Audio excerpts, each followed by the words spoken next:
Your test score isn't up there, that's okay. You don't have to send it. Send them a bomb essay. You need to send them a bomb essay. Like, you want to make whoever reading this, you want to make them, oh my gosh, like, what the freak?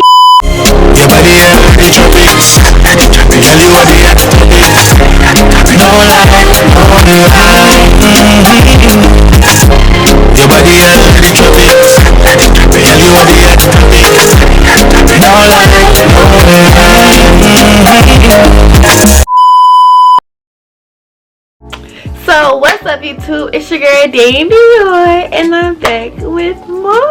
So I just want to say first and foremost, if you're a channel subscriber, welcome back. And if you're new, hey, what's up, my name is Dami. I like to eat, do my hair, get cute, to go nowhere, period, poop. So the topic today is college. Disclaimer before I say anything, this video is not to bring anybody else down, you know, like regarding to academics or test scores or anything, because in all honesty, mine wasn't that good. But this is just to give you insight that you don't have to be valedictorian or top 5 to get into any school you want to, baby. And I'm going to tell you why using my stats. So, let's get straight to the video. My statistics, my GPA was a 4.0. But I wasn't always a straight A student. Like, 9th grade, I definitely slacked off. I didn't fail any classes, but my grades weren't as good as they should have. So I was like at a 3.5. And the 3.5 is good still, but as you can see from 9th grade to 12th grade, I gained over 5 points. So, or 5/10 of a point. Yeah. So it's possible to increase your GPA. I know something to help with that is dual enrollment classes or AP/IB classes. Basically, dual enrollment is college courses that you take, or you go to college classes while in high school. So let's just say you have 5 classes. Your first 3 might be like at the high school, and then you have 2 at the college. Usually this is either with like a community college, or it can be a 4-year college that they partnered up with the school. And this is something that I didn't do, but I wish I did. Y'all, if you are not in 12th grade yet, please do dual enrollment. And I'm gonna tell you why. Because not only does this help you get like a chance at graduating earlier, you know, or having your degrees earlier, but it saves a whole lot of money. Because with me trying to go out of state, I haven't taken any college classes yet. So it's just like, this tuition that I'm paying, it doesn't get lessened or shortened unless I get, like, you know, grants, scholarships, and of course from FAFSA. But yeah, if you can do dual enrollment, please do. Not just take it just because, like, actually try your best. But believe it or not, it will definitely help you in the long run, because I grew up with this boy. He's valedictorian in my class now, and he has a 4.3 GPA. He's been doing dual enrollment since, I want to say, 10th grade. Yeah, like, he was never at school. He was at school, but he was always at college. So that's how he became valedictorian. And of course, I'm pretty sure he excelled in his classes. Like, it also, in addition to getting your college credits, it definitely boosts you up. Next is AP classes. AP classes are called advanced placement courses. Basically, these are also college courses as well, but you don't take these at the college. These are taken at high school. But you don't just receive the credit. You have to take a test at the end of the year, and if you pass that test, you don't have to take it in college. If you pass the class though, you get 5 extra points on your GPA or on your grade. So that definitely helps the GPA. I took a whole bunch of AP courses. Now the tests, you had to get a 3 on a 5-point system. You had to get out of 3. On a 5-point system, you literally had to get out of 3 to freaking get the course, and I always got 2. So that's just me letting you know, you don't have to be the brightest freaking highlighter in the bunch, okay? Because it's not even that I wasn't studying with this, it was just like the material that we learned in class just wasn't the same as the test, and it always threw me off. I tried my best, but my best just wasn't good enough. So I earned, you know, the A in the class, but the test wasn't so much, so I didn't get the college credit for it, but it's okay. In IB, it stands for International Baccalaureate. I'm not really familiar with that because they don't offer it, or they stopped offering it at my school. So I'm not really sure how that works, but I believe it's on like the same. I believe it's on like the same level as AP, if I'm not mistaken. Okay, so next, GPA. 2 is your test scores. Now before you get, you know, frightened, I'm letting you know that test scores, they don't matter, okay? So don't go ahead, close that book, shawty. Do good. I'm just kidding, but they do matter, but not to the point where you want to kill yourself about it or like stress yourself out. What I mean, because basically, see me, I have a 4.069. I have a 4.0 in my, my grade point average. And then when it came to tests, I was not that good. To many, it's like, dang girl, you up there. But to get into the actual schools I want, I really think I was blessed. Like, I got lucky. And I'm going to tell you why. Because my SAT was a 1020. I did not study for neither times. And I'm like, that's your problem. I don't know how to study, y'all. It's not like I'm lazy, because I do my work. I just don't know how to study, and that kind of got in the way of me taking the test. Like, there was basic stuff on there that I knew how to do, but it's just like, if I would have actually learned how to study beforehand, I could have done way better than 1020. Not knocking it, but that's not what most of these colleges are looking for. ACT, I took the ACT once, never studied for it. I got a 20. That's not bad, but it's not good. It's average. It's okay. Like I said, I didn't study for it, and that's my problem. That's me. Like, then you gotta do better. But yeah, so I got a 1020 and a 20 on the ACT. For most of these colleges that I've applied to, their minimum or their average, applicants, they have like a 1300 to 1500 SAT score. Like, I'm 500 points behind. They got 30s on their ACT, 28, 29, 30s. And here I am struggling with my little 20. But it all just goes to show you how it goes hand in hand. If you're not the smartest, if you're not the best apple in the bunch when it comes to schoolwork, but you can do your thing on tests, shawty, they're going to consider you. If you feel like you just top tier with your schoolwork and you got a 4.0 or 3.7, whatever, but you're not so good in the test department area, it's okay. They go hand in hand. I feel like they balance each other out, because literally, you're not going to have a school full of people 4.0, 1600 SAT. Like, you're gonna have them, but it's not gonna be a school full of them, so they can't really deny people just because they're not doing their best in one area. Everyone has their strong suit. Everyone has a suit that they need to work on or they need to tailor.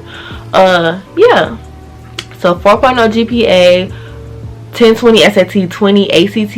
Like I said, I didn't study, so if I feel like I did, I would have did more. But testing is it's optional this year because of COVID and everything. I don't know if that's going to be the same for next year and the years to come, but as of right now, testing is optional. But my thing to you, take the test, okay? And not even for school, but it's going to get to my next topic, which is scholarships, okay? When it comes to scholarships, you're going to have to be doing a lot of writing, a lot of looking, a lot of applying. That's also where I messed up. I'm messing up a lot, okay? I tend to like procrastinate. I'm getting a little bit better, but at the same time I'm not.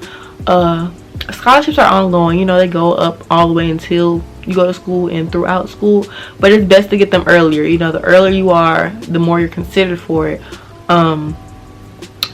So yeah, I say take the test because it definitely helps with trying to get scholarships. If you feel like your test score isn't up there, that's okay. You don't have to send it. Just type in a bomb essay. When I say send them a bomb essay, you need to send them a bomb essay. Like, you want to make whoever reading this, you want to make them, oh my gosh, like, what the freak? You don't want somebody to get bored when they're reading your stuff. You don't even have to be the most exciting person in real life, but guess what? They don't know you in real life. So writing this essay is your chance to really like not be yourself, or if you want to be yourself, spice it up. You can write about whatever you want. They give you topics, but like I said, you can write about whatever you want. Make sure it's good. Make them want to read it. Like, if you will sit down and read this, would you accept you? That's how I like to look at stuff. Also with essays for schools, some of them don't require it, but if they don't, I say still send it in. And this is why, because in a pool full of students where test scores aren't required, essays aren't required, they're really looking for who's going to take that extra mile to be like, okay, well, they clearly want to go here because we didn't even ask that for them, So definitely do the essays. Tests, I say do it. Try your best. You never know until you try. It's not that bad. To me, the SAT was harder, but the ACT was shorter, as in terms of how much time you have to answer a question. Like, the math questions, ain't no reason you should have 60 questions in 60 minutes on the math section. we'll have to work things out. But girl, anyways, yeah. But me personally, I recommend the SAT. I just feel like it's easier to get a higher score on that, you know, in comparison with the numbers. Next is a strong resume. If you're not a senior yet, it's definitely not too late to get involved. You know, a year is better than nothing. Join clubs that you're interested in, sports, anything to give your resume that spice. If you have any extracurricular activities such as cheerleading, football, basketball, swimming, anything, put that on there.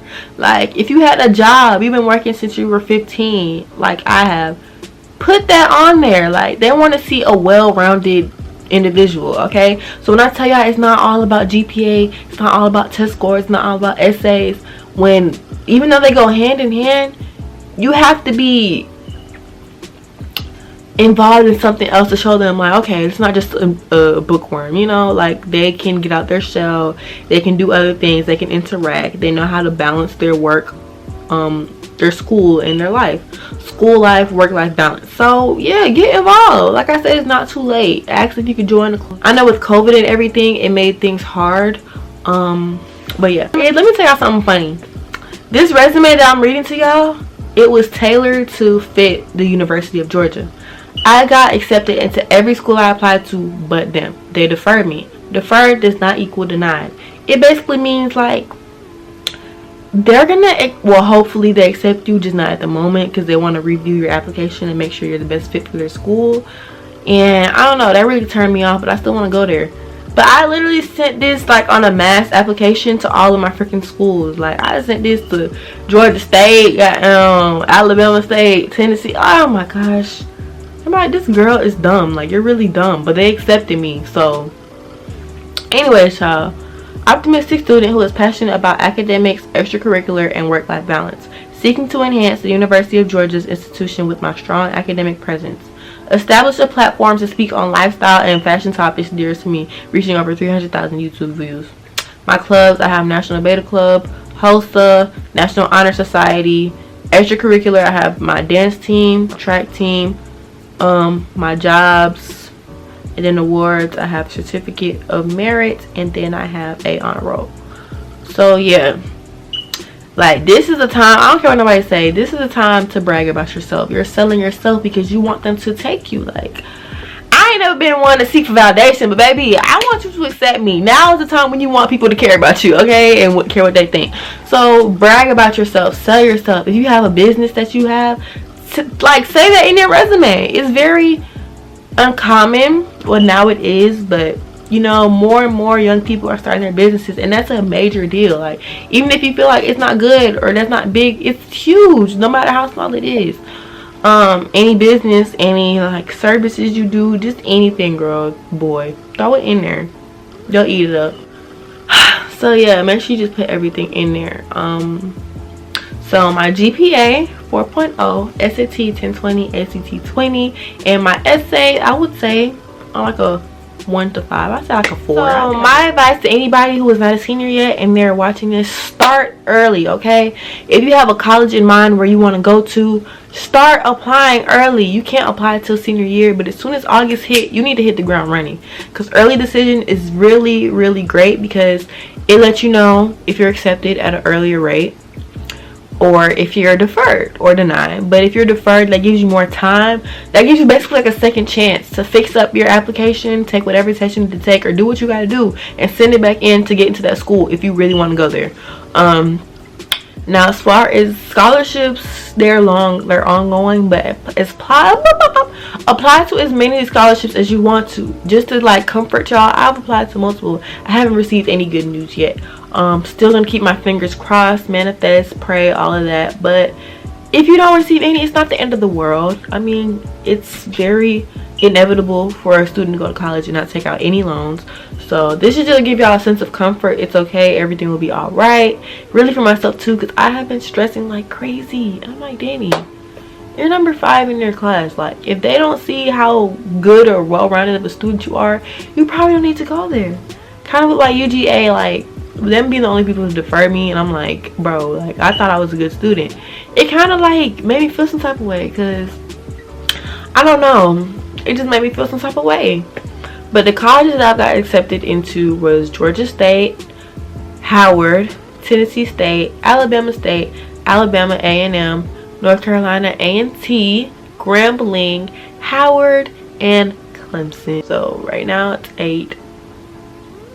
Waiting on more, and UGA is the only one who didn't accept me right now. So that's just to give y'all an insight on my academic life. I really hope that I gave you guys a sense of comfort, or kind of let you know it's okay to not be the best student. Just be you. Be good at everything that you do though. So if you want to play sports, make sure you kill it in your sports. If you want to just work all the time, make sure you stay with that job for as long as you can to show consistency, and that you're not just job hopping around school. Take it serious. I know it's virtual. Just be more disciplined, y'all. That wraps it up for this video, so don't forget to like, comment, and subscribe, and I'll be back with more. Bye, Dior Dynasty.